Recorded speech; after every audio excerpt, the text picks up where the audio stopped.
भारतीय राजनीति में आरोप प्रत्यारोप का खेल नया नहीं है, लेकिन अगर इस कला में कोई पार्टी पीएचडी कर चुकी है तो उसका नाम है कांग्रेस।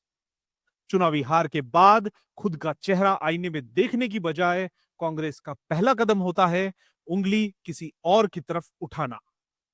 कभी ईवीएम हैक की थ्योरी तो कभी लोकतंत्र खतरे में है का राग अलापना। कांग्रेस ने इसे पार्टी की स्थायी संपत्ति बना लिया है। अब ताजा किस्सा है वोटर लिस्ट की धांधली का। बिहार में चुनाव आयोग ने जांच कर फर्जी नाम हटाए तो कांग्रेस के कान खड़े हो गए। डर ये नहीं है कि लोकतंत्र खतरे में है, डर ये है कि कहीं ये फर्जी वोटर उनके वोटर तो नहीं थे जिनके खिसकने से उनका नुकसान हो जाएगा। दिलचस्प बात यह है कि जिन राज्यों में कांग्रेस ने जीत हासिल की वहां अचानक ईवीएम ईमानदार हो जाती है। यानी ईवीएम में स्मार्ट सेंसर है जो भाजपा वाले राज्यों में ही खराब होती है। व्यंग छोड़ दें तो यह साफ है कि कांग्रेस हार को पचाने की बजाय तकनीक पर ठीकरा फोड़ने की आदी हो चुकी है।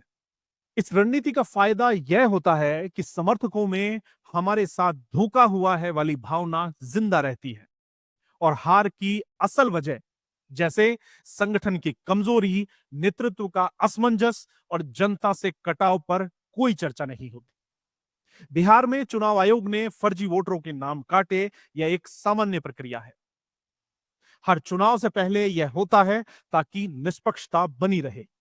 लेकिन कांग्रेस ने इसे ऐसे पेश किया जैसे लोकतंत्र पर आपातकाल लग गया हो। फर्जी वोटरों के नाम हटने से कांग्रेस को तकलीफ क्यों है? सीधा कारण है, ये लोग उनका साइलेंट सपोर्ट सिस्टम होते हैं। शहरी इलाकों में कांग्रेस की हालत पतली है। ग्रामीण और अर्ध शहरी इलाकों में जातीय समीकरण और इमोशनल वोटिंग के जरिए कुछ पकड़ बची रहती है।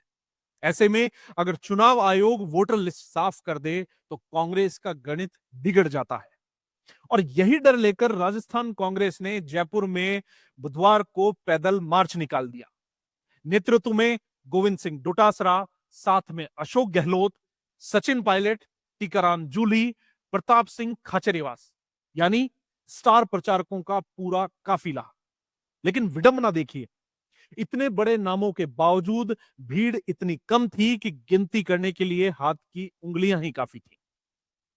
असल में यह मार्च भविष्य की साजिश के खिलाफ था। बिहार में जो हुआ वो राजस्थान में भी हो सकता है, यह कहकर कांग्रेस ने पहले ही माहौल बनाने की कोशिश की। यानी अभी तक कोई कार्रवाई नहीं हुई, लेकिन कांग्रेस ने पहले ही विरोध दर्ज कराना शुरू कर दिया ताकि चुनाव आयोग को दबाव में लाया जा सके। अब असली विरोधाभास देखिए। राजस्थान में अभी किसी का नाम वोटर लिस्ट से काटा ही नहीं गया है, न ही चुनाव आयोग के पास किसी दल ने सबूत दिए हैं। फिर ये पैदल मार्च किस लिए? दरअसल कांग्रेस का क्लासिक नैरेटिव निर्माण का ये तरीका है। पहले किसी दूसरे राज्य की घटना को पकड़ो, फिर अपने राज्य में इसे आने वाली साजिश बताकर माहौल बनाओ, फिर प्रदर्शन कर सरकार और चुनाव आयोग पर मनोवैज्ञानिक दबाव डालो कि कुछ मत करना वरना हम इसे मुद्दा बना देंगे। यानी असली मकसद है राजस्थान में चुनाव आयोग को डराना ताकि वो वोटर लिस्ट में सफाई करने से पहले 100 बार सोचे। राजस्थान चुनाव आयोग ने जल्द ही एसआईआर लागू करने की घोषणा की है। इसका मतलब वोटर लिस्ट की गहन जांच होगी और अवैध मतदाताओं के नाम हटेंगे। कांग्रेस को चिंता है कि अगर यह प्रक्रिया पूरी हुई तो उसका एक बड़ा वोट बैंक या कहें कि गुप्त वोट बैंक गायब हो जाएगा। और यह डर यूं ही नहीं है। चुनावी डेटा बताते हैं कि कई क्षेत्रों में अवैध और दोहरे नाम वाले वोटरों का झुकाव कांग्रेस की तरफ रहा है। लेकिन सवाल उठता है कि अगर कांग्रेस के पास सच में सबूत हैं, तो वोटर लिस्ट में गड़बड़ी है, तो वो इनके चुनाव आयोग को क्यों नहीं देती है? इसका जवाब है क्योंकि सबूत है ही नहीं। मामला सिर्फ राजनीति का नहीं, वैसे ये राजनीति का पुराना फार्मूला है। पहले पीड़ित बनो, सहानुभूति पाओ, कांग्रेस को अच्छी तरह पता है कि पीड़ित बनने से राजनीति में सहानुभूति मिलती है।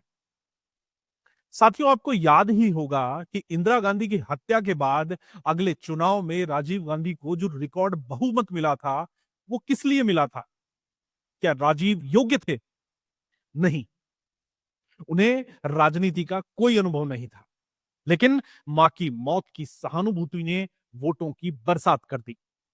राजीव के वाक्य से हम ये समझाने का प्रयास कर रहे हैं कि राजनीति में सहानुभूति की क्या भूमिका होती है। कांग्रेस इसीलिए सड़कों पर रोती बिलखती रहती है कि उसे जनता के वोट ना सही, सहानुभूति तो मिलती ही रहे। कांग्रेस रोते हुए जनता को यह एहसास दिलाना चाहती है कि हमारे साथ अन्याय हो रहा है और यह अन्याय आपके लोकतांत्रिक अधिकारों पर हमला है। यह रणनीति राहुल गांधी के लिए खासतौर पर कारगर मानी जाती है, क्योंकि उनके बयानों का असर तभी टिकता है जब उनमें अन्याय का नाटकीय तत्व हो। राहुल गांधी पिछले कुछ वर्षों में खुद को सत्य का योद्धा और जनता का सच्चा प्रतिनिधि बनाने की कोशिश कर रहे हैं। भारत जोड़ो यात्रा से लेकर संसद में उनके भाषणों तक उनका एक ही एजेंडा है, मोदी सरकार और संस्थाओं पर शक जताना। राजस्थान का यह पैदल मार्च भी इसी बड़े नैरेटिव का एक हिस्सा है। एक राज्य की स्थानीय घटना को राष्ट्रीय स्तर के लोकतंत्र बचाओ अभियान से जोड़ना, ताकि मीडिया में सुर्खियां मिले और समर्थकों में जोश बना रहे। अगर इतिहास को देखें तो कांग्रेस के पास आने वाले चुनाव के लिए यह तय स्क्रिप्ट है। पहला चरण ईवीएम पर शक जताना, दूसरा चरण वोटर लिस्ट में धांधली का आरोप लगाना, तीसरा चरण अगर हार हो तो चुनाव आयोग को सत्ता की कठपुतली कहना, चौथा चरण विदेशी मीडिया में लोकतंत्र के खतरे पर इंटरव्यू देना। यह स्क्रिप्ट बार बार चली है और अब यही देखने को मिल रहा है। फर्क सिर्फ इतना है कि हर बार ड्रामा नया है, थोड़ा और तड़क भड़क के साथ पेश किया जाता है। कांग्रेस भूल जाती है कि आज की जनता 90 के दशक की तरह मासूम नहीं है। सोशल मीडिया और डिजिटल प्लेटफॉर्म्स के जमाने में लोग मिनटों में सत्यों की जांच की परख कर लेते हैं। बिहार और राजस्थान में उदाहरण यही हुआ है। लोगों ने देखा कि जहां बीजेपी का राज है, वहां सच में फर्जी वोटर हटाए गए। वहीं कांग्रेस नाराज है। वहीं जहां कांग्रेस की सरकार है या गठबंधन की सरकार है, वहां वो बिल्कुल खामोश है।